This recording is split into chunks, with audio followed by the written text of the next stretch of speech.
11 sharp, 1 hour. 10 minutes before time, just show me. Yeah, so I know how to round up. 10 minutes before finish. Yeah, before 12. Just. Okay. All right, where are you guys from? Petronas. Sustainability. I work with Gantari actually. We get buy their racks for Gantari. Yeah, there's the Indian man in charge, weakness in sustainability in Petronas. Test.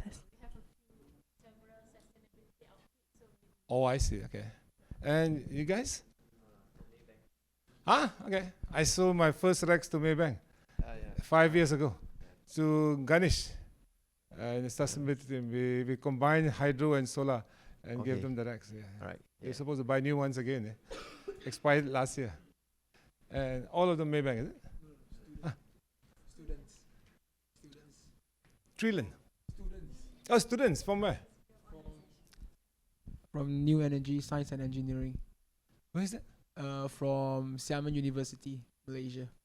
Sepang. Sepang. Sepang area. Okay. Are you in sustainability? Yeah, about the course. What course is it? New Energy, Science and Engineering. Oh, there's New Energy, Science and Energy. Which university is it? Xiamen. Sepang area. Sepang area. Yeah. Not bad, huh? New Energy. All right, anything else? Yeah, where are you from? Hello. I'm from FGV. SDG. FGV Holdings. Ah, we're doing yours, isn't it? Your Rex. The one in Jelantut. Granted. Okay. Yeah, you're doing your biomass plant. Okay. Yeah, Rex for them. The Okay. RE punya team lah department. Ah, okay. I'm working with Hyril. Oh, okay. Okay, Okay. good. All right, then lady. Both of us are from Hong Leong Bank, but I'm Hong from Leong the Bank. sustainability and she's from BCB. Who was the lady in Hong Leong Bank? Gladys. Yeah, Gladys just left, isn't it? She's from Australia. And Mr. Koh is now the COO for SEDA. Yeah.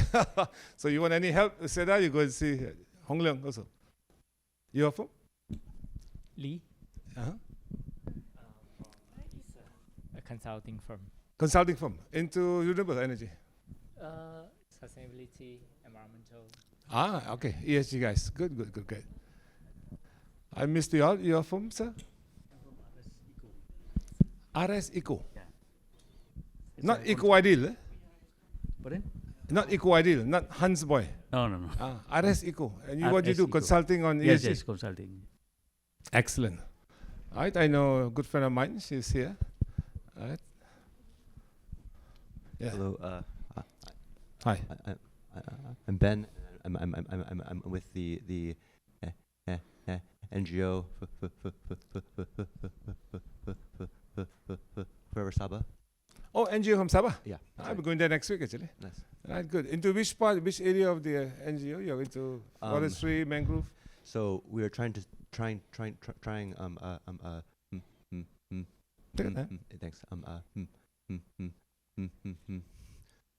To scale up biomass energy right now. So for with Biomass in Sabah, yeah, it's the right thing to do actually. That vertical on NDTR. We are doing a biomass plant in Tawau actually. I'll be going up there next week. Interesting. Are you part of the Tawau group? No. No. What's the name of the group? Cahaya Bumi. Yeah. Good. But Sabah should be the place you go for biomass. Yeah. Young lady, you're from? I'm actually same from Hong Leong Bank. Those are my colleagues. Ah, okay. Gladys. Who has taken over Gladys' place? Nobody. You. Okay, Buns is my team is here. Young lady, come.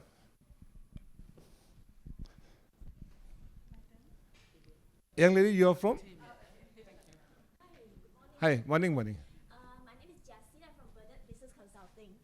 Which consulting? Bernard Business Consulting. Ah, I into. think my boss contacted you before. Okay, you're into RE plants and so on. Or We are ESG. doing ESG Oh, Bernard, consulting. yeah. Bernard. Yeah. Bernard, I need to catch up with him, yeah? yeah, we met your team that day at your office. Okay, yeah, Bernard was there. Yes. Okay, right, I missed it out. Okay, right. I got 1 hour here, right? I know a lot of them are online here. Can we start? Okay. Let me introduce myself first, right, to give a bit of credit to what I'm going to say here, so that if you have questions to ask, right, please feel free. And today's a simple session. There are a few of us here. Just put up the hand. There's no wrong or right answer. Probably some of them online will learn from what you ask. Okay. Today I'm going to cover two things actually. Basically, one is the role of renewable energy certificates and how do you use them to decarbonize the grid. Right? I think that's the biggest challenge. The certificates are easy to do, but the role in decarbonization, that's where the push is. Right? So, a small introduction to me. I've been with the utility Tenaga for the last 36 years. My last 5 years was MD for TNBX, where we started off what Tenaga has today. Right, we were the first customers, Maybank. Right, we sold to Intel and Maybank then, something called MREC, right, Malaysian REC. It is basically a IREC with a brand on top called MREC. Right, so the reason I said that was to show you guys that even we can call it any name, you need to have a standard on it. Otherwise, it doesn't sell. Okay, the word monetization, the topic itself, I broke it into three. The first part is monetizing renewable megawatt hour. When you say renewable megawatt hour, all the generation that comes from any form of renewable. Now, when you say renewable, a lot of guys have this challenge in their head: sustainable and renewable. Are they the same things?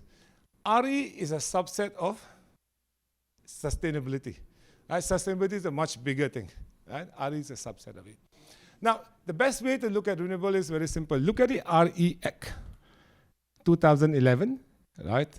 The RE Act will determine what is renewable. So geothermal is within the Act, geothermal is renewable. So they keep adding on to the Act. Like what they're going to do recently, I was told they're going to put wind inside.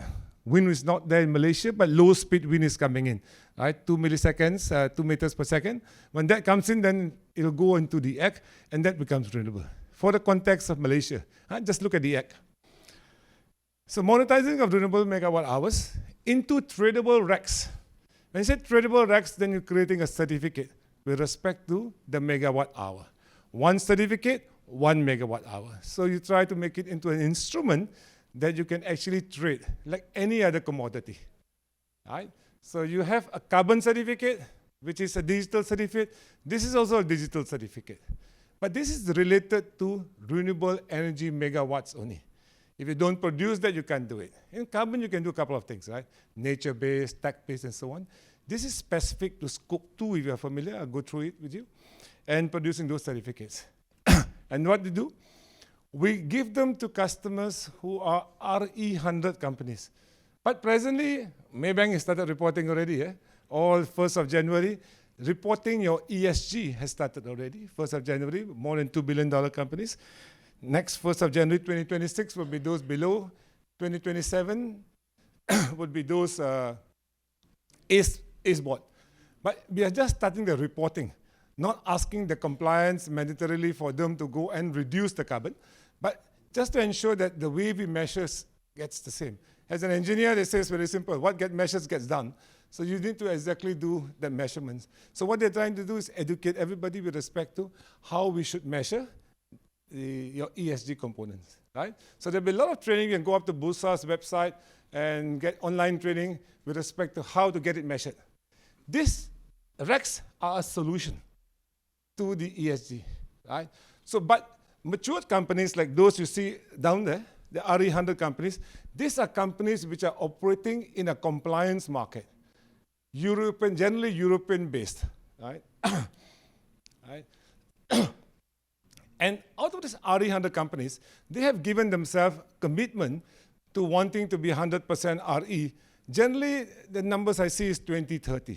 So they go 20%, 10%, and they have their own ESG chart, and they will go towards 100%. And these companies are European-based, as I mentioned, but they have presence within Malaysia. So the mother company, like HSBC and so on, will insist that, hey, you need to be green in your operations here. Apple tells Intel, you need to be green because you're supplying my phone and my spare parts. So this comes Scope 2, Scope 3, and so on and so forth. We'll share with you what it means. Now, I will start off with understanding carbon. the 6 Ds of energy, renewable certificates, stakeholders, and finally, RE schemes in Malaysia. All right? The reason I want to start out with carbon is because that is what started the whole ball rolling. Had it been not carbon, no one paid attention to it, you would not have got what we are today. I just remembered I was an engineer in '86. I started work. We were thinking of connecting Sumatra to Peninsula to bring energy from Samsel, southern Sumatra, through Medan, connect to Malacca. I retired 2 years ago after 36 years. Not even the cable. The technology of coal has gone out already, right? Because there was no emphasis. But today, why it went out? Because people started working on carbon. They said, hey, we don't want carbon stuff in here. So the technology went out. Carbon had been pushing things in a very different direction. So I started with carbon, and then I will tell you why the energy sector is being targeted. Right? It could be anything else. But why are they targeting the energy sector, and then move towards how do you mitigate it, right? And understanding who are the key actors here, and finally, what are the schemes available for you to get renewable energy certificates in Malaysia? Now, understanding carbon, majority of you would have done this. ESG guys would know this, completely simple and easy. There are two types. One is a natural flux, one is an anthropogenic flux. The natural flux is the one you see here. Right? You get things from the forest, it goes up, photosynthesis, down, back, carbon is going happily gone. You saw during COVID, nobody disturbed them, everything flourished, birds came back, right? Then you have, next one, you have us, right? Disturbing the environment, any industrial processes and so on and so forth, right? As a result of which, right, this is what is causing some of the challenges. Now, why target the energy sector if that is the challenge? Now, the reason to target the energy sector, and a lot of emphasis is being done there, is like that. 70% of carbon is due to power generation and transportation. Right? Now, in Malaysia, the figures, I got this, actually this is called ChatGPT, but not too bad. Right? The per capita carbon means individual usage of carbon. Right? We are higher than average per capita. Right? Because we are higher than average, we have to do certain things. And the things written there, and this is picked from chat, right? Because I didn't have time yesterday, but it seems very real and actually very true. What it says here is you need to increase efforts on energy efficiency. If you are familiar, 2025, January, we had the new EECA Act, Energy Efficiency and Conservation Act. It replaced the old 2008 Act. This new Act has RIM engineers, registered engineers, like you have an OSHA engineer and so on, has given them a bit of power. You'll be fined if you don't do A, B, C, D, and so on and so forth. It was not there. It took a bit of time. Supposed to be in 2014, government change, minister change, this change. Eventually, Nick, the minister then, he put his foot down and got it through Parliament, and today is an act. So this is what we had to do and is being done. Transition to renewable energy, you saw what happened in NETR, right? We had a plan, but NETR is the action plan, how to get it done. We had an energy plan written up, the roadmap and so on, but it was a road with a map. No one told you how to go through it. The NETR has some specific targets, like bioenergy is, vertical tree and so on and so forth. So if you go out and get a document from internet, NETR, it gives you that roadmap. So we are on track. And the last one, implementing sustainable industrial practices, is exactly what Bursa did 2 weeks ago. Right? They made it a standard. All $2 billion companies, start your ESG, second layer, third layer, start your calculation and reporting. Right? So you can see they are addressing the CO2 per capita. Right? Now, EV. I always had this challenge. What do you think about EV? Is it something good or something bad? A lot of guys look at EV and they say something. You're actually moving the problem from the road into the grid, aren't you? What used to be a problem on the road from petrol, you're moving it into the grid. Now there's nothing on the road, but the grid is dirty. Malaysian energy grid, right? We call it a grid emission factor, is 0.75 tons of CO2 for every megawatt. So when you connect yourself to the grid, you are not helping much. You're actually creating a form of carbon, but more efficient. The part number 2, false aspect, EV generally produce fewer emissions than normal ICE engine, which is true. But if we don't pay attention to these 2 parts, remember I told you the 70% transportation and from the generation sector, you're pushing the transportation problem into the generation side, probably less. So the double whammy would be like that. If you don't do anything on the generation, and you just bring the EV cars, the lorries and so on here, you are stuck now with oil and gas and coal, right, giving you energy for the vehicle, the problem you wanted to solve. So that's why we have to have a transition. While this comes here, this moves somewhere else. That's why the energy transition map is important. Decarbonizing the grid, prioritize grid to renewables. This is being done under NETR. Smart charging, we don't have that here, but in the West, right? I got a Westerner here. True, eh? In the West, right, they give you signals. When the wind blows, nobody is charging, they say, please charge your car. Because there's no load, you cannot do anything, right? So they send you a signal. Smart chargers actually are connected to the cloud. They automatically start charging the car, they stop charging the car. So this will go eventually when we have a lot of energy from the sun, we're starting the wind and so on and so forth. And if there is additional generation not matching a load, you'll have EV charging signals coming to your charger, right? Traceable racks. Everyone says, I have moved. So in carbon credit, you're familiar with carbon credit, they will give you a carbon credit. I do a carbon credit called EVA. Fuel switch from diesel and gas into EV. You get a carbon credit. But no one gives you anything for using that kilowatt hour. That kilowatt hour is also dirty, right? Unless you offset it with a rack. Right? So a lot of companies, I work with companies, I do a rack, and actually I sell them a rack to cover the charge points with a green certificate. This is natural, it's been happening, right? This is okay. Natural traps, sun, keeping the planet warm from freezing. This is what it was. The challenge is this, right? When we started having global warming, half the heat cannot escape. Right? As a result of it, it goes back, and this is where the heat comes in. I think you're very familiar. You've heard this more often than I have. I just want to get our context right, that we are addressing decarbonization. Because of decarbonization, they're attracting the power sector. We're having a challenge of EVs moving into the power sector, and now we have to be serious of doing something with it. Now, in the energy industry, we have a trilemma. Right? This is how the regulators will look at it. One, they will look at the energy security. This is when the government sits down and say, hey, where are you going to get our energy from? Right? Some of them say, hey, we're going to get from gas, we're going to get from coal, how long-term is the coal contracts, and so on and so forth. So this is what the government sits, Energy Commission sits and do that kind of a thinking. Then, the politicians do the energy equity.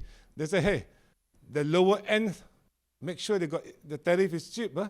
It cannot be such that you buy gas and you give them the here. So they do the balancing. Right? You know, about 9 million customers, 4.5 million of Malaysian domestic customers pay below $77, 300 kilowatts. Still subsidized since from 1995, just to address equity. Right? So they do a cross-subsidy, while the rich pay for the poor. And this is, every country does that, in terms of equity. Finally, there's an area of environmental sustainability. So whatever you buy, whatever you give, you ensure that it doesn't harm the local environment. Right? So this is the trilemma balance, and every time when you have a discussion, I was a ministry also, working with them, we discuss the trilemma. The energy industry, because energy industry is the one that contributes most towards carbon. Now, the idea of the transition is population growth, industrialization, urbanization doesn't help at all. All growth are reflected towards the energy. Now, we need to find something low in carbon. That's why a lot of technologies have actually came up in the last 10 years, you've got things like wave. You're familiar with wave. Sabah is trying wave. You go to Philippines. They're trying moon. You know how to play with moon? Daily the tide goes in and out. You know how high it goes on? 6 feet, and it goes down. They have the ceramics in between the what do you call it? In between islands. They put a small wind type of turbine in the water. They're trying those kind of technologies. So even moon plays a part, right? High tide and low tide by the moon, right? So people are looking at more and more new sustainable technologies just to address the trilemma. You need to move the transition somewhere, right? Now, that brings me to the topic of the 6 Ds of energy.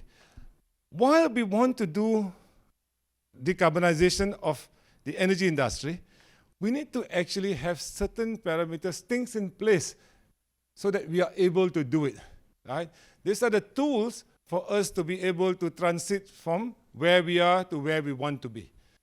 You can talk about transition without these tools or without these things taking place, you will never have the transition that we require. The 6 Ds of the energy industry. Oh, sorry. Yeah, I wrote about this. If you want to go and read more on this, you can go to Star, just look at my name, and 3 articles I wrote about this, right, with respect to the 6 Ds. The first of the D, right, is decarbonization. We know why decarbonization, everyone speaks about it, harm to the environment and so on. This was the driving point, and the energy sector is the one that contributes the most, and where we move EV is going back to the energy sector again. Decarbonization has been the main key towards us changing. I told you about the cable from from Sumatra to Malacca. It never happened because it was cheaper to produce it here than to go and take home from Sumatra. Because of the numbers game, it doesn't match. Nobody wanted to put the cable up. But had that been hydro in Sumatra, like has hydro in Sarawak, today, Singapore is asking, hey, can you lay a cable directly from Sarawak to Singapore? Why? Because they're willing to pay tariffs much higher than the levelized cost was given by coal and gas. Decarbonized energy is what people are looking for. And they're willing to pay prices. When we used to tender then in Tenaga, we're looking at levelized cost of energy. You say, hey, 18 cents, 16 cents, competing between one generator to the other, one IPP to the other. Malakoff, Tenaga, and Jima Power and so on, we all compete on coal, international coal prices and so on. Today, no one cares about them. They're just standing, I got a green energy you would like to buy. So I'll talk to you about the processes and things that we have put in place to ensure that that happens. Second is decentralization. I was in Kuala Pilah. We had, in Puntian, my hometown, we had diesel generators. That's how we started. They bring diesel from wherever it was to the town, and they run diesel generators. If you go to Bangsa, you see a big pool there. That was the cooling water. There was a generator there. Then they found economics of scale, gas and coal. They brought it, centralized it, and put it by the shore because of cooling water and shipment of fuel. So centralized maintained with decentralized. Today, the resources are back to where the source is. Your palm oil is in the estate. Rivers, right, are in the hills.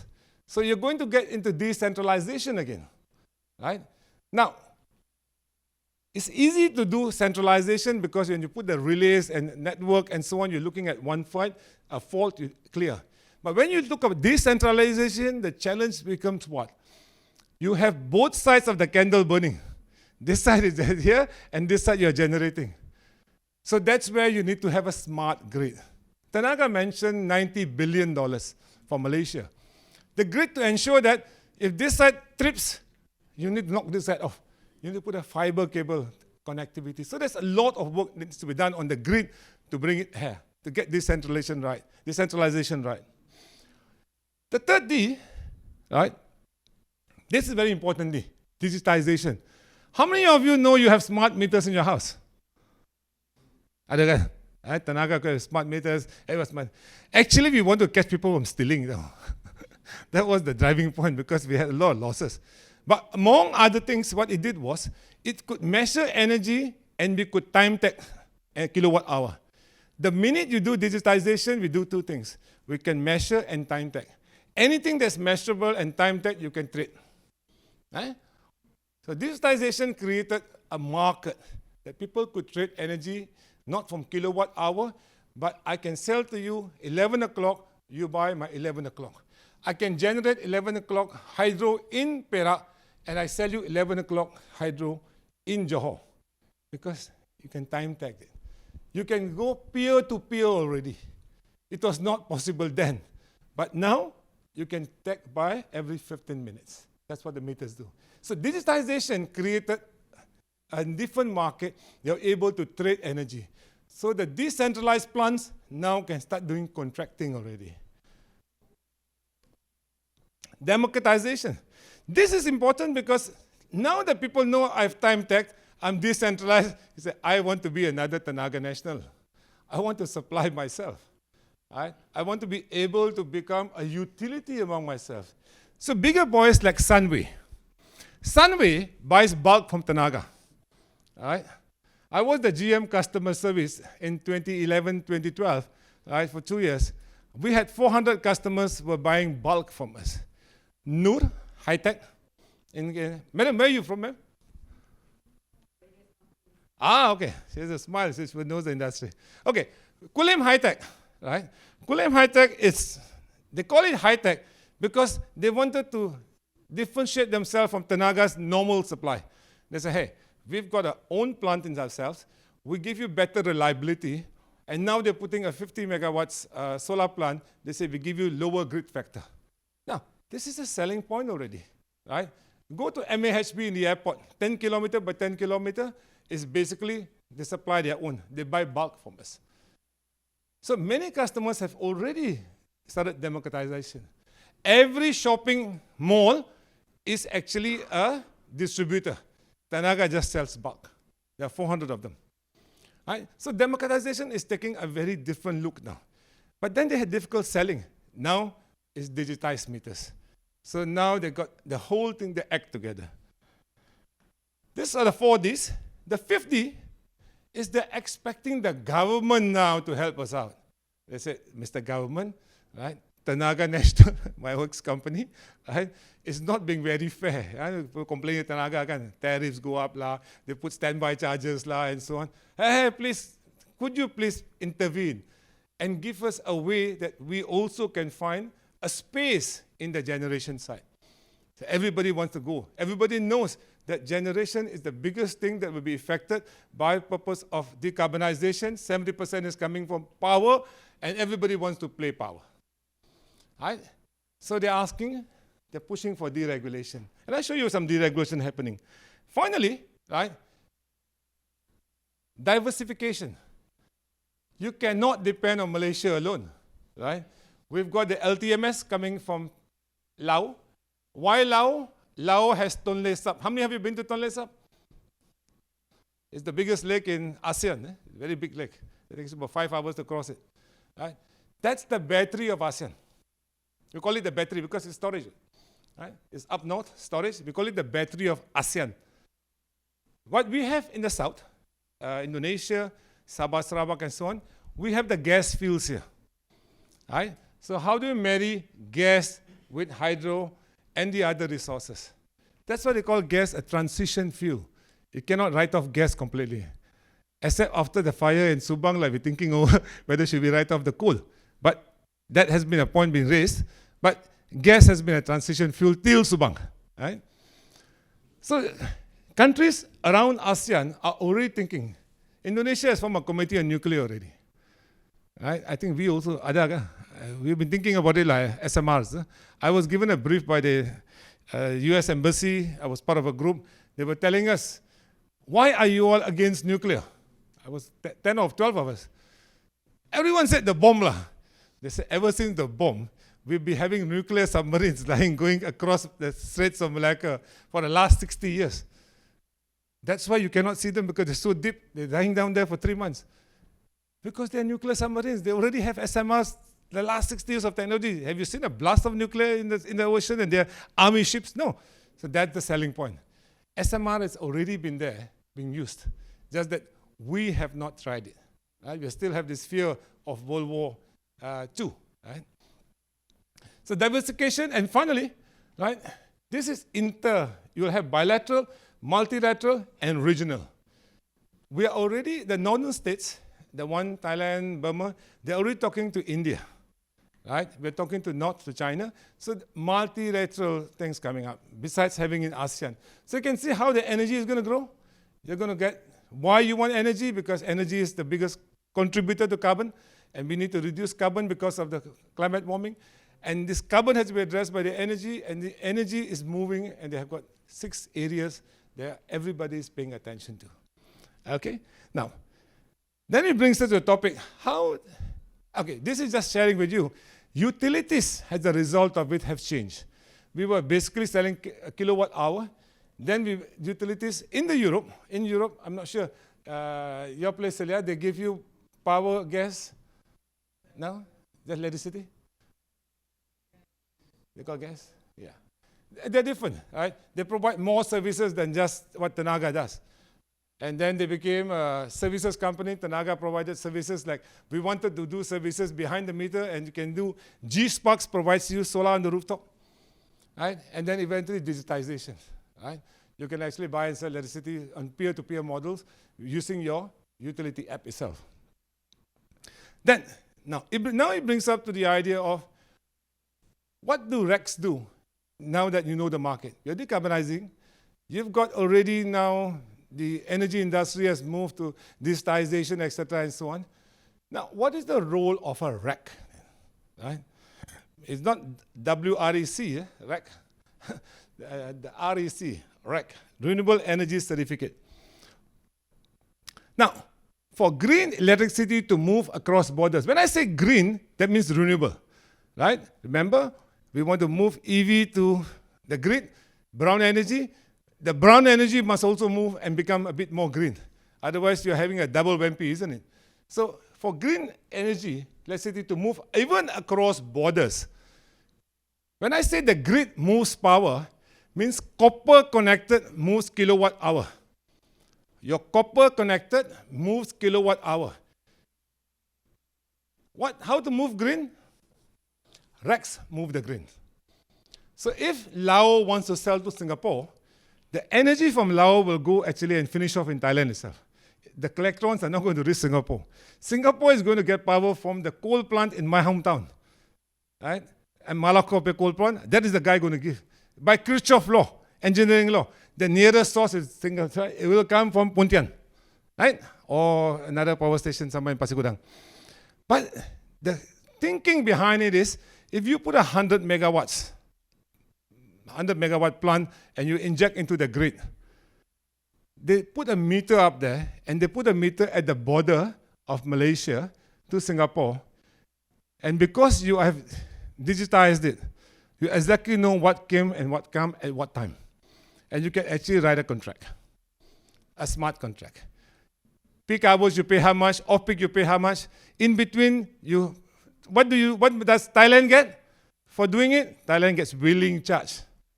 Just like gas industry 2017, got wheeling charge. Thailand will get wheeling charge. Malaysia will get wheeling charge. And then Singapore will pay for the 2 wheeling charges and energy to Laos. That's called the peer-to-peer. Right? But how does the guy in Singapore, who's a data center, say that this is green? He got it from Pontian. Right? Laos will issue him a REC. Right? One certificate is 1 megawatt hour. So 1 million call it megawatt hours, he will issue him a certificate of 1 million RECs. And you give it to the customer, or probably the wholesale market in Singapore. The retailer in Singapore will distribute and sell to his friends as green energy, like green tariff, GET or something. They create something and sell on wholesale or on the retail market. So the $1 million will be sold here, will be in a higher tariff to pay for the wheeling charges and so on. That certificates, right, determine that it came from Laos. Because on the certificate, we written there Laos. Senang kan? The question is, who trusts who for bringing where? Right? Tenaga National started when I was there. We started My Green Plus, a certificate. terror lah, the one that we call, Malaysia boleh. Tak boleh. Nobody bought. Nobody bought the certificate because it never had an international bearing stamp on it.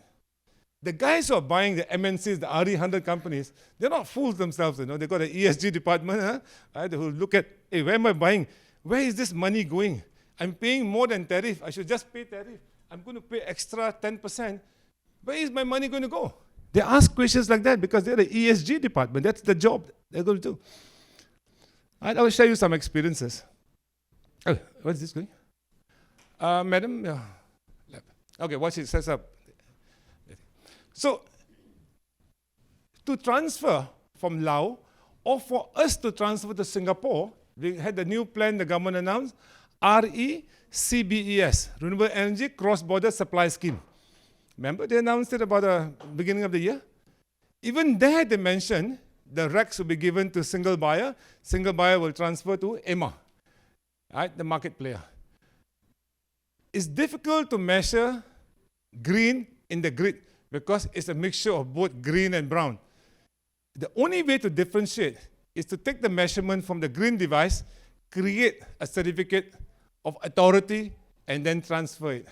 And for both parties to agree that we have to go on a particular standard. And I'll tell you what the standard is. That's why this certificate carries value. Right? So REC is basically the currency of the green market. Otherwise, there's no way you can differentiate A and B. Right? Everything goes into the grid. Okay, what's he setting it up? Any questions there so far? There are two things happen when there's no questions. Either you say this bullshit, I don't understand what you're saying, or you understand fully what I said. Yes, ma'am. Good question. The REC certificate shows you when the energy was produced. That means if the energy is produced from January till end of March, it will say you first quarter, 2024. Second quarter. The certificate only tells you when the energy was produced. The usage depends on the buyer. He sometimes does 18 months. If the 2024 reporting, December 2024, some of the smarter guys, I don't say, some of the experienced ESG guys, they are, it is what you write what you do what you write, ISO. They have got a board approval to have 18 months. So they will actually buy H2 2023 because 18 months till December, right? But the generation on here will say July 2023 till December 2023, H2. The generation is fixed, but it's used to offset their consumption for the year 2024. RECs can only be issued post-generation. You cannot issue forward. They say, cannot issue forward, how? You can sell forward, but you cannot issue forward. That means, like I have got a contract now coming up with TikTok, right? They're buying 5 years from me. I haven't produced it, but I've committed that I will get them this much because they want to run a business, they want to run green energy, they want to run their data center. So they buy forward, but delivery is post-generation. If the generator goes down, there's a heavy penalty on me as a supplier. So I have to just play with numbers, make sure I got enough to give them, quarterly, have a contract. Right? So the rule is a very strong rule here. When you participate in the market, that the buyer and the seller have a contract in terms of delivery, and you say like 100 gigawatt hour, if you don't deliver, they go to market, you pay the balance between it. So this is to ensure buyer and seller are serious about delivering and them about buying. And if I generate and he doesn't buy, he pays the penalty if I sell it at below the market price. Say it's $5 and he doesn't buy, I sell at $4, he has to pay me $1 because he signed a contract to buy at $5. Say I don't deliver and he buys at $5.50, I have to pay him 50 cents. This is the market rules that we have to ensure the delivery of supply and delivery is done. So it's a very strict rule and it's enforceable because it's contracted. Okay, all right, seriously, go come. Now, when it comes to delivery of RECs, right, the question was quite relevant also. There are certain, like the data centers, right? They want current. Current meaning they finish first quarter, January to March. By second quarter, May, I have to deliver them the consumption. They want real time. Some of them, 18 months. What's the difference? Price. Real time, they'll pay you $6 USD because getting real time. If they buy all once, they will normally probably get you at about, what, 350? So the generation itself, right? The generation itself tells you how much, when the generation tells you how much they're going to pay. All vintages, right? People can buy, how long can you keep a vintage? You can keep a vintage as long as you want because it's generated already, right? It's a record. But generally accepted, like Tiga, it's the two standards. One is IRAC, one is Tiga. One is, IRAC is basically European, Tiga is American. Tiga normally gives you about 24 months, IRAC says about 18 months. Industry standard, acceptable standard. The acceptable standard, why is it important? Because you're going to take this certificate and you're going to show your ESG auditor. His guy said, hey, you are greenwashing here, yeah, brother. You're buying something cheap like 3 years old king and you're telling me I want to use green. Now, how you write your report and how you want to report is normally sent by the ESG team to the board. Board actually looks at ESG reports, listed companies. If the board says 36 months is good, 36 months is good. The board is committed to the customers who will laugh at the company. They said this company is bullshitting us. They are actually greenwashing themselves. So it's very important for the board to decide which kind of stand do you want with respect to environment. Do you want to be a green company, seen green, real time? Then fine. Then be what data centers are doing. Or you want to be okay, like Starbucks, 18 months, okay. I'm not sure 18 months. Starbucks is 12 months. Yeah. Right? But there are 18 months. Right? There are some of them, right? The RE standard says, when you say a carbon, right? One is carbon credit. That means you grow trees, right? Or you generate somewhere. Technology based, right? The other one, when you say REC, it is generally carbon avoidance. That means every time you produce something here, Tenaga doesn't need to produce, right? When Tenaga doesn't need to produce, what is the amount of carbon saved? You go to something called a grid emission factor, GEF. Right? I'm going to show you some numbers here. You can go to the website and just put GEF. It is a declaration by the government every year, every 2 years, biannually. In our case, it's NRE, Ministry by MGTC. They will do a study of all the totality of the carbon and so on. They come up with a number. Right? For Peninsula, right, the last is 2022 already. Right? Not 23, 2022. 24 heaven, 2022. Yeah. Right? It was 0.75 tons of CO2 for every megawatt Tenaga produces based on the coal and gas. Right? The hydro is out, right? Based on coal and gas. For Sarawak, what would the number be? Higher or lower? Lower. 0.19. Right? Because they're completely green. Where would Sabah be then? It's lower because they're mostly natural gas. There's also diesel in the grid. Yeah, so they are all natural gas. They rejected the coal plant in Sanakan. I was there in 2014 trying to recover the coal plant. Tak jadi. The guys at Sanakan, they're very particular about coal. Then we wanted to put it in an island in Tawau and bring the lines into there. The Sabahans are very strict. These are the guys committed to the environment. You cannot do a transmission line without even talking to the locals there because they've got a lot of respect for environment. Right? Because the kind of culture they have. Right? So transmission lines are the most difficult things to do. What will take us 2 years took us 4 years. Right?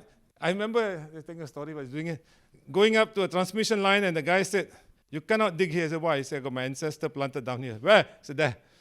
So we had to give $500 and we moved the ancestor away. They are very particular of the environment. As a result of that, Sarawak is cheap because Sarawak is hydro, right?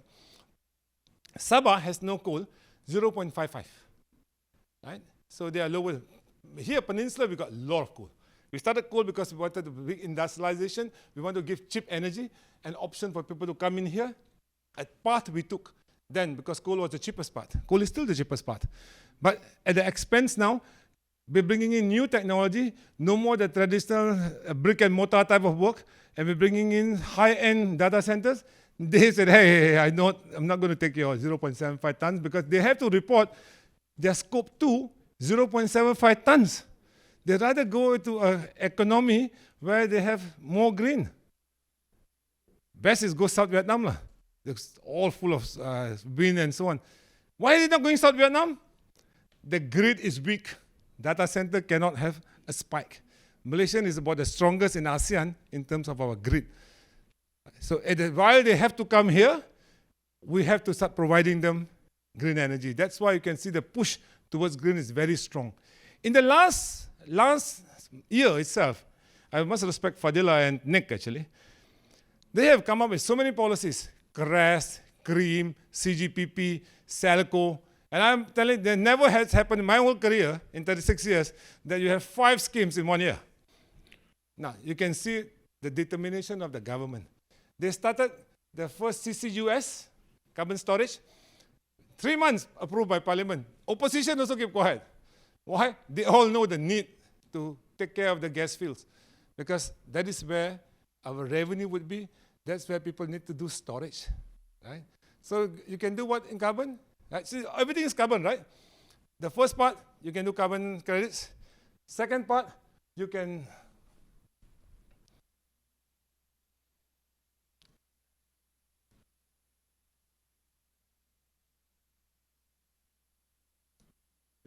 okay, never mind, yeah? I'll just jump.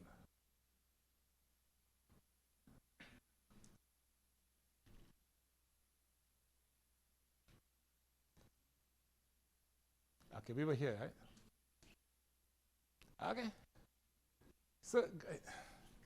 So you can do carbon, I tell you why we have carbon and why this has gone to electricity, because energy is the biggest cost.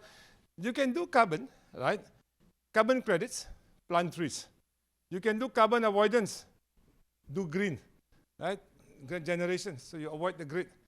You can do carbon dioxide reduction, biochar. You can do storage, CCUS. You can play with carbon many ways, right? But still is decarbonization, decarbonization, decarbonization, right? Where the future is, right? While Trump has his own feelings, his own thoughts, right? He's going 4 years, but the rest of the world is still going ahead. American companies are not even hearing the Trump. They are working around the whole world. They cannot hear what America wants there. The rest of them are still going ahead with their decarbonization efforts. Their decarbonization efforts, sorry, right? Okay. Now, 1 rack is 1 megawatt hour, right? So if you put 1 megawatt of solar on your roof, 1 times 3.5 hours per day times 365, you get 1,277 megawatt hour. For biogas, biomass plant and so on, you just read the meter, right? So every 1 megawatt hour, you get 1 certificate. Right? That's 1 rack. Now, when you produce green energy, look at what this graph is. The one on below is the kilowatt hour. We all know we produce kilowatt hour. That's why you go and get FIT and get paid for it from Tenaga and so on. But besides producing a kilowatt hour, the one above that, you produce an environmental attribute.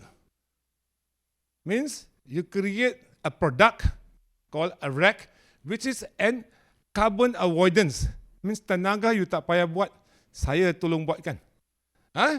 So because you that, what you do, for every megawatt, you produce 0.75 tons of CO2. You save that much. Betul tak? Because that is a grid emission factor, right? So every time you produce 1 megawatt on the RE side, you reduce what tenaga is producing. Means you're doing carbon avoidance. This certificate, right, that have you done avoidance, the guys who want to go green and do reporting, they need it. They want this to go and show their ESG auditors. I got my rooftop HSBC in TRX. I am supposed to be part of RE100. I cannot put solar on my roof. I got this certificate. Which one? From IREC Standard Europe. Okay. We accept it. Right? Because the ESG, your ESG auditors are going to certify it. I just create a certificate based on the standard. But the ESG auditors are yours. From when you buy it and so on, who actually offers it? So, REC basically then become the currency for the market. Yes, ma'am. Tradable. Yep. I'll come to that immediately after this. Okay, I'm going to skip this slide because we have gone a bit far. I'll do it later. Right? Now, REC, the reason it is attractive because of its simplicity. One, easy to buy. I got the guys wearing my t-shirt here, all my team up here. You just talk to them, they carry one. You can transfer tomorrow itself. We generate and keep it as stock, and we just issue online to the customer. Right? We do that. And clear accounting, in the sense that you exactly know the amount that you want to buy. 1 megawatt hour, you know how much you bought from Tenaga, and you know how much you want to offset. Right? Flexible volume. I want to be 30% green. So your total is 100 megawatt. You buy 30,000 megawatt lah, 30. Cukup lah. So next year I want to buy 40, 50. So easy to buy the megawatt hour. Right? Cost effective. Any one of you familiar with the carbon market? You have to start 2 years earlier, start reporting, go to Vira Standard, MRV. By the time you start already, the 250,000 is done lah. The consultant, unless you got a smarter one who said, let's share lah, you know. Nowadays they're sharing. Those days, kena habis. That's why the market completely died in 2012. Because the cost of doing it is higher than the cost of selling it. Right? But for a rack, the prices are determined by the customer, because it's the minute you start generating, you're offsetting already, the next day you already can get a rack. Right? Much more easier. It has an immediate impact because you buy today, tomorrow you can use. Right? Sorry. It sends market signal. By buying racks, you're able actually, I've got customers who actually buy forward. Right? They buy 4 years forward and so on. They know the market is going to go up. Right? I'll pay you 2% every year increment. I know to produce the product. Right? They're already paying 2% above. Then you have to talk to the area generator. Hey, are you willing to sell to this guy? So this is what we do, the sentiment. Right? We aggregate and talk to buyers and sellers. Then certified and auditable. Right? Which registry are you registered with? Practically in Malaysia, we have two international ones. One is IREC, which about 85% of ASEAN uses it. The other one, not to discount it, is TIGR, TIGR, which is the American standard. Right? So both of them are there. And it has geographic independence. You can actually buy Vietnamese rack and I can issue to you, I got Vietnamese racks. The only thing is whether your ESG auditor will accept that racks as part of your offsetting. Right. Some of them are very particular. They want to be grid connected. They don't even buy Sabah Sarawak, walaupun dikatakan Malaysia, because Sabah grid is not connected here. What you're offsetting here, you're burning 100 is 0.75. You take from Sabah is 0.19. They say, hey, you're burning more carbon here. You're buying the cheaper one there. Right? So people are very particular, even though it's Malaysian. Depending on how you write your ESG and what do you want to do with it, what do you want to achieve with it, right? And two, easy to communicate. You tell the customers, annual report, I am 30% green on my energy and so on. They ask you how, you show them certificate. Easy to communicate. And finally, right, if there are specific standards required by the government and so on, you can actually show these certified racks. Even Tenaga uses IREC. I started off Tenaga in 2019, and I started off with IREC. So it still uses IREC, just that we put a brand called MREC. MREC is a brand. The underlying standard is IREC. Right? This is the certificate, how it looks like. It's a digital certificate issued to the name of the customer. Our name is there. We are the guy who are aggregating it.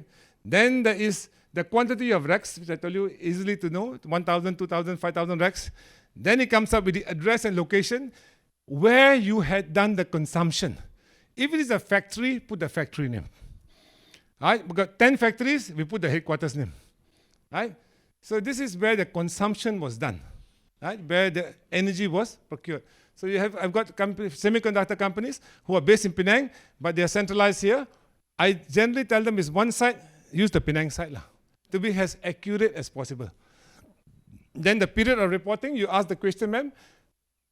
The question of period reporting, you put here January to December 2024. But your racks can come from July 2, so forth. Okay? But reporting period means against what consumption. So these are the certificates you have to show your auditor. And the last part is purpose of redemption. I recommend just put scope 2 reporting, but some people put for net zero targets, you can put as much as you want. You know? You can put the whole story there, 4 lines, right? But you need to put that scope 2 reporting, right? Now, this is how it's done. What you see in brown was there prior to 2011, before the RE Act. All the coal and gas went into the grid, the customer buy. All brown. Yes, ma'am? Oh, sorry, thanks. Right, after 2011, what is in green came out. The Act said, right, nobody wanted to do green. There were small pockets of it, like the government had a small STRAP program and so on and so forth. But it was not popular because no one was paying them any incentive for them to go green. The RE Act came in and started giving, okay, I got in my house, I get $1.10 from the government for every kilowatt I produce. I got FIT in my rooftop. And many of them took up FIT offers and so on. And the palm oil mills had pomade, they were having requirement of mitigation from 2014 that you cannot burn, right? You cannot have open lagoons. You need to close the lagoons. They're going to close the lagoons, they started burning the gas. What's the point? So they started having these schemes. So this support scheme through FIT allowed them to close the lagoons, right? The pomade lagoons that were taking out methane into the air, which is 20 times more lethal than CO2. Now, instead of burning the methane, they were scrubbing it and started using for generation of electricity. The empty food bunch is now being burnt, right, in an efficient manner to produce electricity for biomass. The small hydro rivers, that did not make sense. Tenaga started small hydro in way back 80s. I remember Bakalan Electric Lower Bandar. After 90s, when we put energy from the grid supplied to the kampong, we closed the hydro down. Because who wants to do hydro? Because we're looking for cheapest energy. But now, the 80 of them, we're trying to open back again. Why? Because the people want green energy. Right? You see what happened? The transition of decarbonization allowed what we closed earlier now to become an option already. So FIT gave them the support system. And who is paying for FIT? You and I. Remember the 1.6% in your tariff? It costs about $40 to $50 million a month. That money, I negotiated the Act in 2011, I was the GM that time. That $50 million is what you and I pay to allow people to become green. So, point. The good part is the guy who generates, right? Presently, the contract doesn't say so. The guy who generates, he's claiming. So we assist him to claim, right? But the question arises also when I was doing EV charging. The EV car owner says, can I get the carbon credit? Boleh, but too small, 40 cents, 50 cents per person. Right? Because it will be against what you use, right?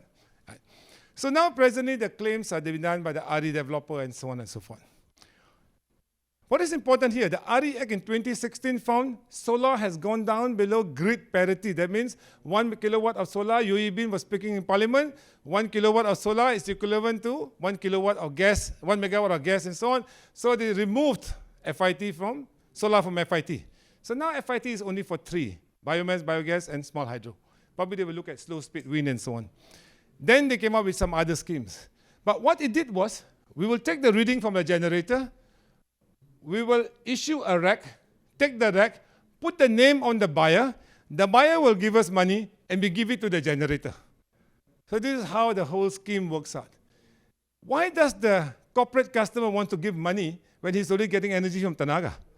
He doesn't know what the wire is still coming from Tenaga, right?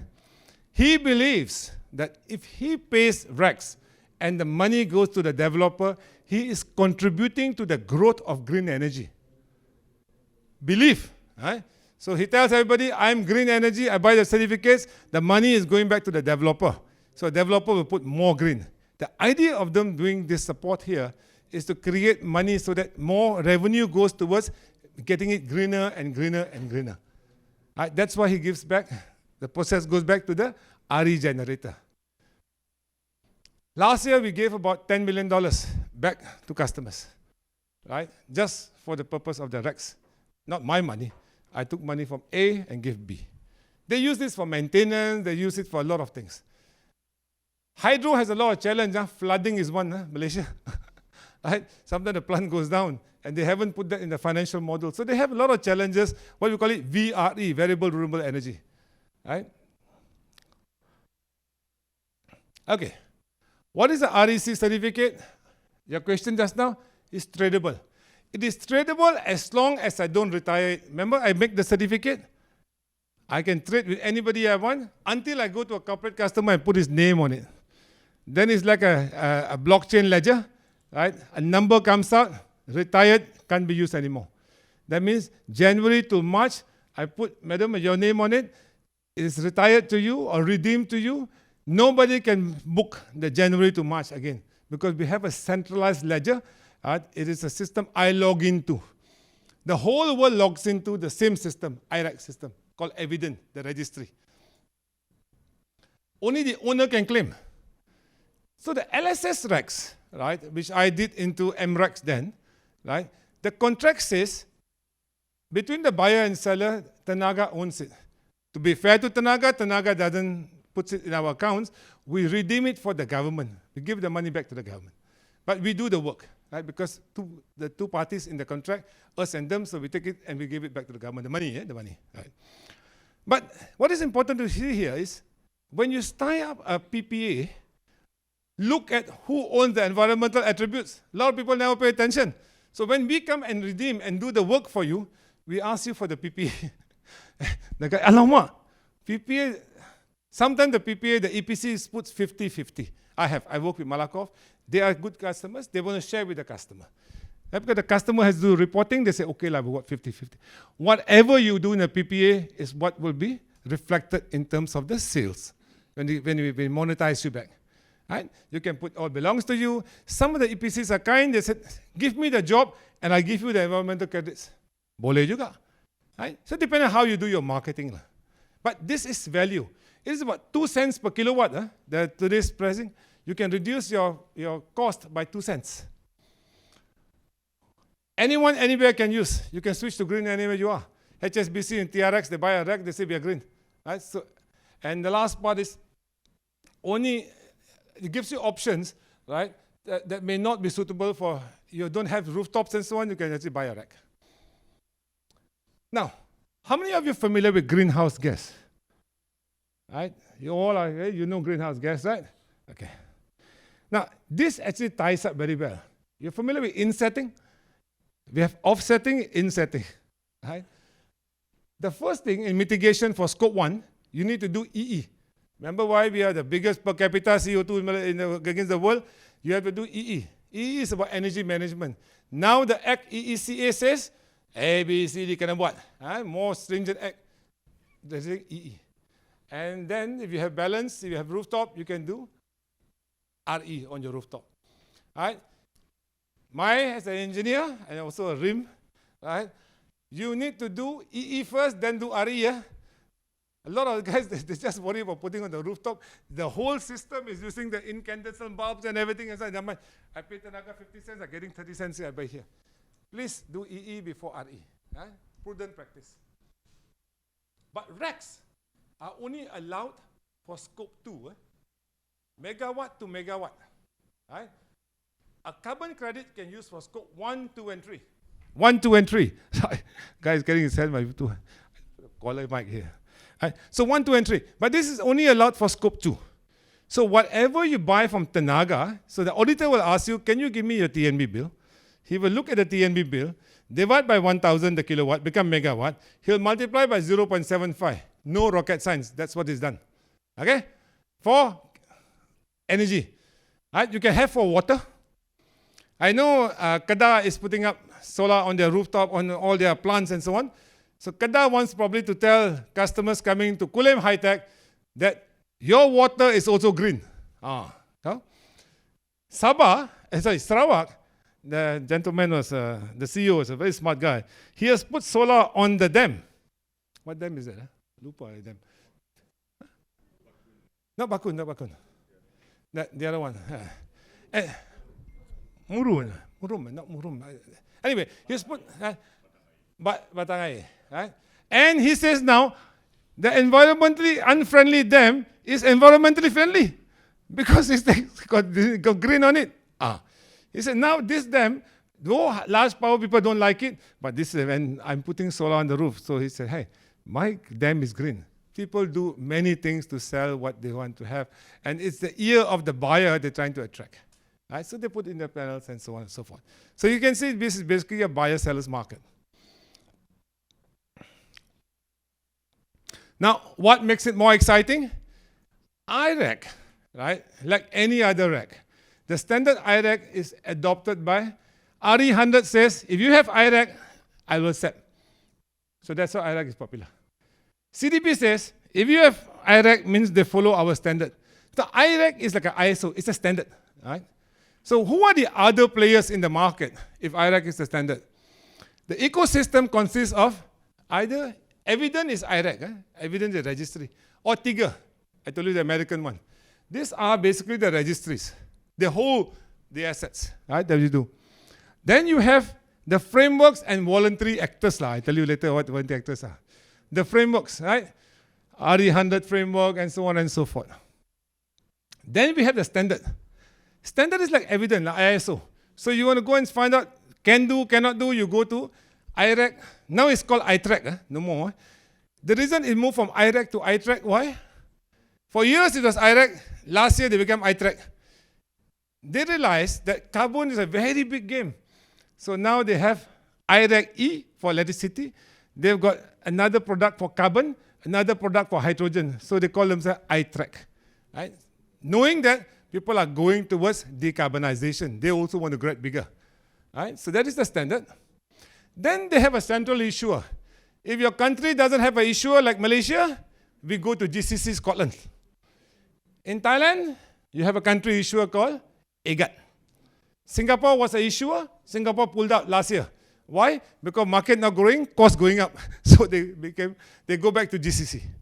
So you need to just decide if you want to become an issuer in a country. There are 48 issuers around the world. Pakistan yang lemah-lemah pun ada issuer juga, right? So depending, if you have issuer, you issue locally. If you don't have an issuer, you go to GCC. These are the voluntary actors. Voluntary actors, the way I look at it, right? Pelakon tambahan, right? They want to feel important. So they say, hey, you want RE100 now? You say, yeah, I put my logo on, my customer will buy me my RE100. So 438 companies around the world think RE100 carries weight, that they will become RE100% renewable energy by 2030. So they have got RE100 come and audit them, they charge them fee, right? Voluntary actor. So you want to put the logo, boleh. You can take as many logos as you want. Banyak voluntary actor. ISCC lah, sekian. Buatlah apa you nak. Right? Make your customer happy. Like I've got one customer, he's a biomass plant. He have an ISCC. I got 10 cents more for him. Why? Because the customer said, I want an international recognition. Biomass plant tak ada. Because biomass plant takes it from the mill. The mill got MSPO. The plant doesn't have. Best we can show is the relationship between the mill and the plant. You buy from this mill, MSPO mill. But the plant doesn't have. So the plant went and did ISCC. MSPO tak boleh. Malaysian Sustainable Palm Oil. So these are the various ways people do to make their product more attractive than the other. They differentiate themselves. Now, reporting hierarchy, very simple. Greenhouse gas defines the quality principles. CDP is the disclosure system. And then the actors above it. The one who decides, the buyers. They decide what they want. Right? You can do anything you want. The buyers decides exactly what they require and what they want to pay for. Right? These are the RE100 companies, 438 of them, 135, 133 or 39, I think, in Malaysia. You can see some of the names, HSBC. Those of you who drink beer, Carlsberg is also there. Right? IKEA, bankers. Right? So these are the guys who have actually committed themselves. You don't see Malaysian companies there, but you see Malaysian-based companies there. Because we are a voluntary market, these guys are from a compliance market. Right? Bundle versus unbundle. I put this inside here because a lot of people ask me questions. What is bundle? What is TNB bundle? How can you unbundle? Bundle is very simple. A bundle rack is sold together with electricity. So you buy from a utility only can give you a bundle rack. Because the electricity comes to the bill, right? So you get GET lah, bundle rack. Unbundled rack is separated from the electricity. So you buy your electricity bill from TNB, you come to me and you buy a unbundled rack. The source of supply is still the same. It's still a renewable energy plant. They use LSS, we use FIT or rooftop solar and so on. We still have to go to the same process of, IRAC, everything and so on, same. Right? Which one you find more sexier or more expensive or more cheaper? Right? Like a utility one is just basically hydro and solar. Like what we do is we sell by technology. Biomass is cheaper. You can get $150, $2. Biogas is cheaper. Right? Large hydro is about $120. Small hydro is about $4. Solar is $5.60 to $6. So you have a choice of technology, and vintage decides what the price is. So this is how they play with prices. And you look at your budget, ESG budget, how much do you have got to spare? Right. I'll give these slides to you. You can just go through the slides because I'm running more than 5 minutes above the thing. All right. Okay, this is the SBTi targets. You can see the SBTi countries in targets increased by 100%. SBTi is another standard, right? Science-based, right? And science-based targets, people find they pay a bit more attention towards measurements and so on. So they said science-based targets, I will want to get that. My green is certified by SBTi. Bagus lah. You can product and sell.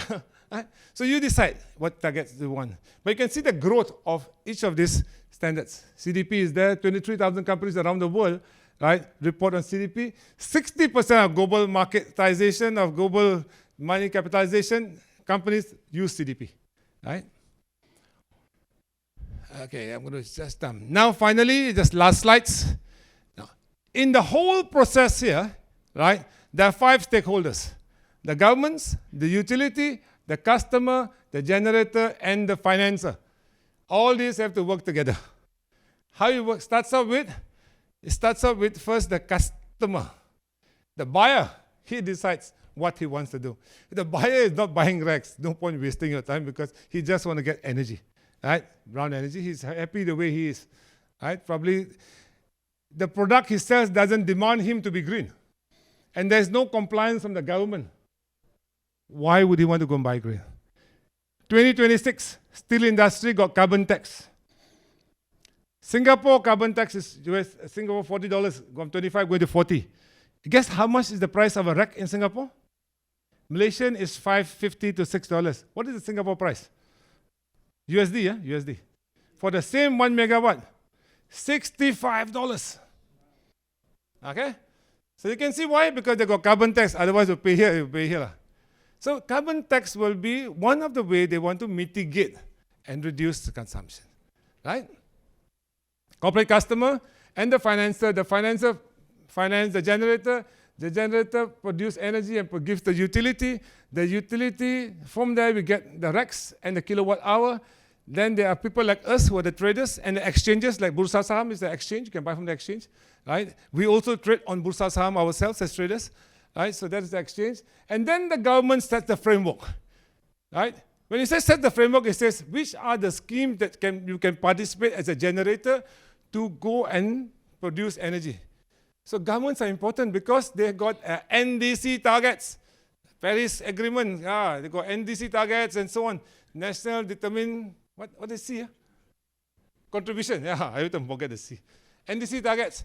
So they have to comply with that, and they put the framework so that the compliance is there within the standards. Right? So you export to Singapore, dia tak bagi ya. Dia kata kena buat bilateral melalui single buyer. Why? They want to control the amount going out of the country. Right? And so forth. So you can see more and more regulations will come in with respect to controlling the amount here. You got Article 6 coming up now, which is good. You can have Article 6.2, country to country, or 6.4, corporate and country to private. This Article 6 is like a agreement between countries that aku jual kat engkau, aku transfer credit pun kat engkau. And you can do reporting there, I have to minus on my side.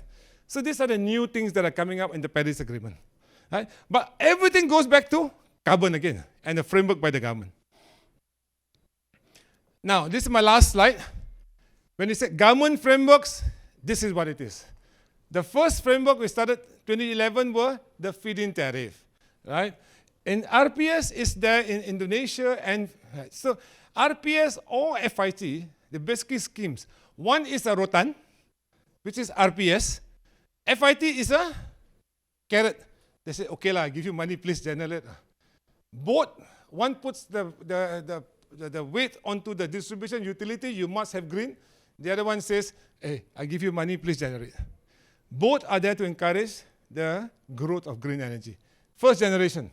Second generation, when the price of solar went down, the large colas, they say, okay lah, you go and tender, fight among yourselves, give me the cheapest price. So the LSS1 and LSS2. Harga pun 30 cents, 50 cents that time. The first LSS1, LSS2. Right?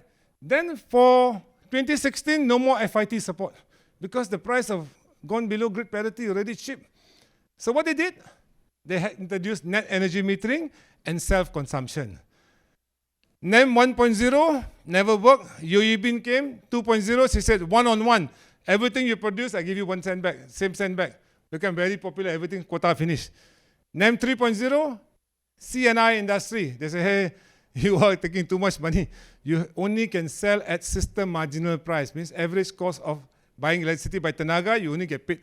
Otherwise, you go and store yourself. And then they came up with third generation, mature market instrument. Right? Where we do what the rest is CGPP. That means you can sell to the grid. I'll buy from you everything, but I buy from you at wholesale price. You want more? You go and find a corporate customer. The corporate customer said, why should I pay you? Oh, my electricity is green. Would you like to have? He said, I can. How are you going to give me this green? Oh, I give you a REC certificate. Then. So they share REC certificate again on CGPP to prove that the guy is green. So the plant just now, he will sell to Tenaga at 20 cents. He needs to get levelized cost at 25 cents. The 5 cents the corporate customer will buy, that will be turned into a certificate, and he will give the certificate and take the 5 cents. That's why the currency for the green market is a REC. Right? And then you have CRES. CRES is third-party access. Just like the oil industry, 2017, they had third-party access. Now the third-party access here. They said, Tenaga, you can do whatever you want. Go and find your customer. You want to sell to me, the customer, you pay me 45 cents per kilowatt. Right? But if you want it cheaper, you put storage because solar is a VRE, variable renewable energy. So you put a bit of storage, balance the grid, I give you 25 cents. So that is the prices already given. So the guy now, people are doing calculation. Tenaga has announced one. The data centers are working. They have announced one and so on and so forth. So this is how CRES is third-party access, allowing people access to the market. Remember I said market deregulation, you need a framework, rules. This is the rules Malaysia has done in the last 6 months. And lastly, we have CREAM. CREAM is where developers pula gatal. Dia kata, aku pun nak berniaga juga. Remember everybody want to democratization, they all want to take part in the market and so on. Developer pun nak. Sam Dabi and so on, they're doing 1,000 houses. They say, hey, I got rooftop space. I got real estate on my hand here. Why should I do anything? So they want to lease customers' rooftop, put solar, pay him $100, sell the RECs. Okay? So democratization allows now everybody to partake in the energy market. Just to revise, why energy? 70% from transportation and generation is from us. Decarbonization effort starts there. The double whammy, if you don't move your RE, your EV is coming in. Right? So you need to move this green. With that, ladies and gentlemen, thank you very much. Okay? You see the QR code? That's the company code. We got a lot of information related to this. Please contact us or any one of us here, right, for any additional information. And we're more than happy to help you out. All right?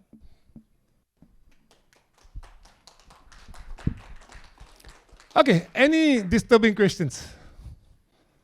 Yes, ma'am. Have you done any? Oh, hello. Have you done any study on the cost effectiveness between offsetting Scope 2 emissions using REC or using carbon credits? Good question.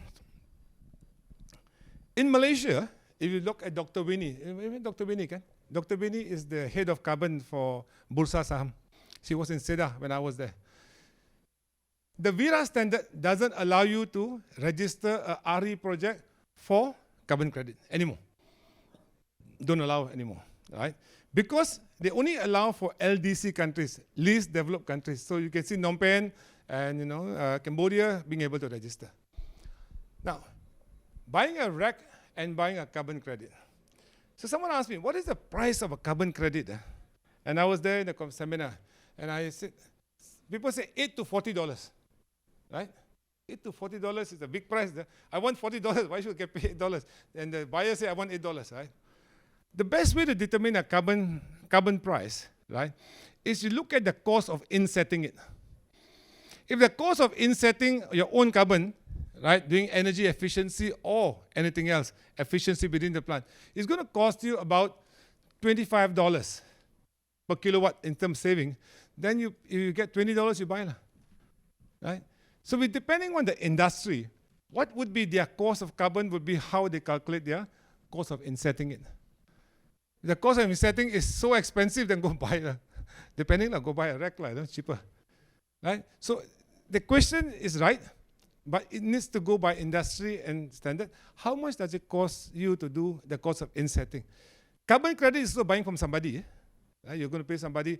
We try to sell the carbon credits coming in from Synergy in the Bursa Saham is about $8 per ton. Right? That's coming into Bursa, $8 per ton. But the right thing to do for megawatt to megawatt would be just use an RE for scope 2. Scope 3 is something else. Scope 3 is your journey. A lot of Malaysian companies, semiconductor companies, are buying from us not because of their compliance.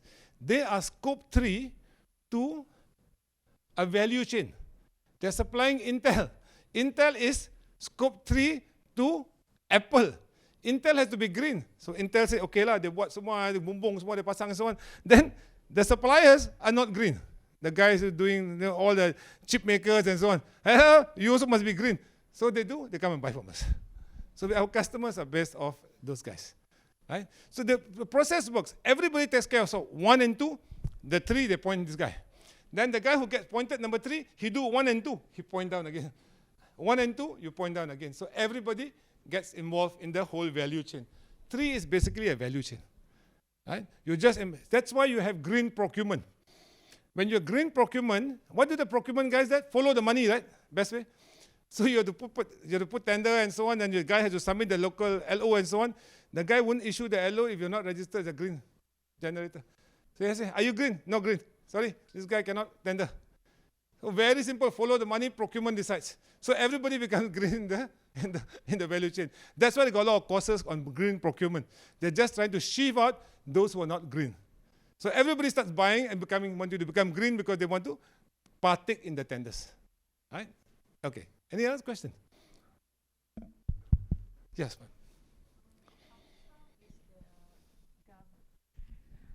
How strong is currently the governance and assurance auditing in all of this? Because it sounds like there's a lot of room for things not to, like accounting wise, sometimes like they may sell more REC than what they actually register or things like that. Okay. Now, that's the reason why the government has started now how to do your ESG calculation. $2 billion company do. And there is a software called PACE, P-A-C-E, which is coming up under Bursa. Under that, there will be a carbon calculator, right? For your REC, got no problem at all. You take your TNB bill, is very clear. You buy a REC against the REC, right? But for the rest of it, PACE is coming up, which is under Bursa, and they will tell you actually how to calculate your carbon. It is still there, but they're working on the calculator, right? They haven't got a calculator yet. So use PACE. And they got 2 types of reporting, IFRS 1 and 2. IFRS 1 and 2, right? One talks about the financial sustainability, the other one talks about the climate sustainability. Right? So those are the standards that are coming in, being enforced. But it is difficult to enforce. Firstly, there's no carbon in the market to buy if you want to buy. The last time they sold from China and Cambodia. Right? Instead of getting money into the country, we spend 700 million out of the country. So nobody's going to do something stupid like that. They're going to create the carbon. So the guys who are doing carbon, now you've got Benny is there, Dr. Rodriguez or something, Renault is there, Malaysian Carbon Merchant Association or something. Right? They are heading the change from the private sector, talking to NRE, trying to create enough carbon by 2026, 2027. Right? So that when the government knocks the bell, you have to have the carbon. There is carbon available in the market. They don't go and buy from anywhere around the world. Right? Okay. Right. Questions?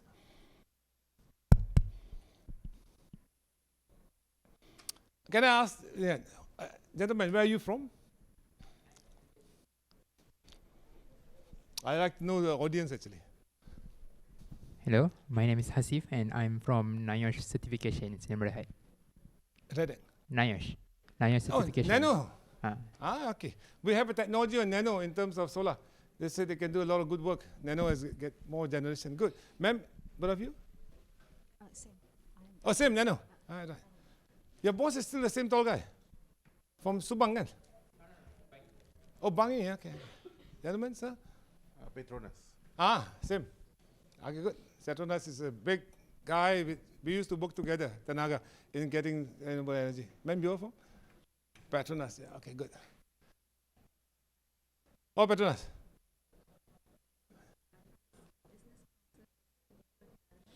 Oh, okay. Where, based here? Good, good. Yeah, get me to talk to them. Anyone else? Madam, you're from? Okay, right. You're?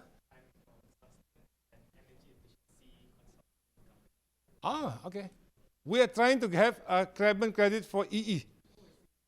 I'm trying to do that. The way Australia is doing it. We should do it. Yeah. Ma'am, you are? Okay, right. Great. Ma'am, you were asking questions. You are? From Asian Banking School. We are training provider to banks. So we have, I guess, course to the bankers to understand. Excellent. This is the best time to do it, actually. Last year, we have trained more than 200 RM to understand all this energy language. Take his card, both consultants. Okay, with that, I would like to say thank you very much. There's no questions. You've been a great audience. It's been 1.5 hours, and I hope you understood more than I did. All right, thanks.